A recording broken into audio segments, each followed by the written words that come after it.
So ayan guys, ay hindi ko magtagalog di ay basta kala siya nga kinasun ako ana na siyang lutoon. First,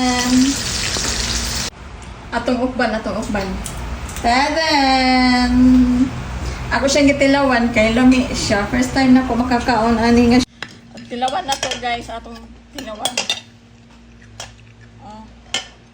Ba't ganun parang malalaki tapos biglang maliliit?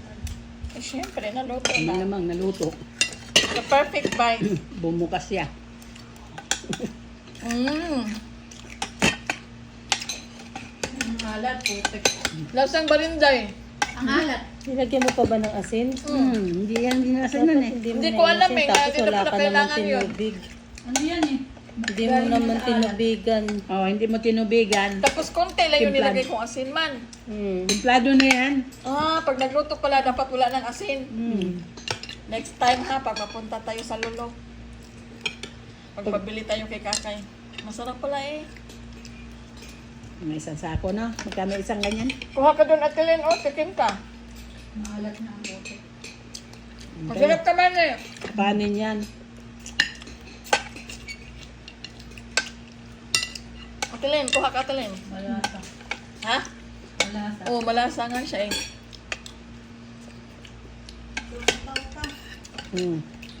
Sabaw na.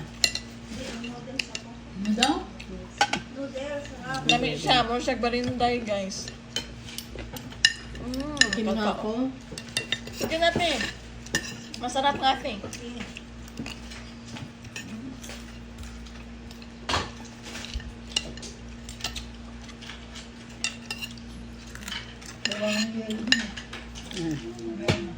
Lami siya. Ano na siya?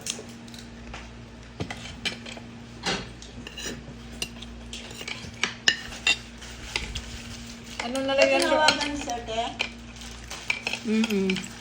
Tinawagan ka? Ano daw problema sa taas? Sabi ko, hindi ko alam. Problema. Paningasin lang ng video. Patanong pa kung anong problema. Ano na? Anong video ba ang ilan niyo? Binidyoan niya. Dito si Omar sa kasi ako. Yung bubong. Ay, ba't nagpunta ba kayo dito? Para nakaganon na, siguro hinila ng dalawa. Hindi, nakaganon na yun talaga. Picture nga niya sa baba. Pag-picture na. Bakit niya? Kaya tingnan daw niya. Atilin, lami man siya. Bisan parat.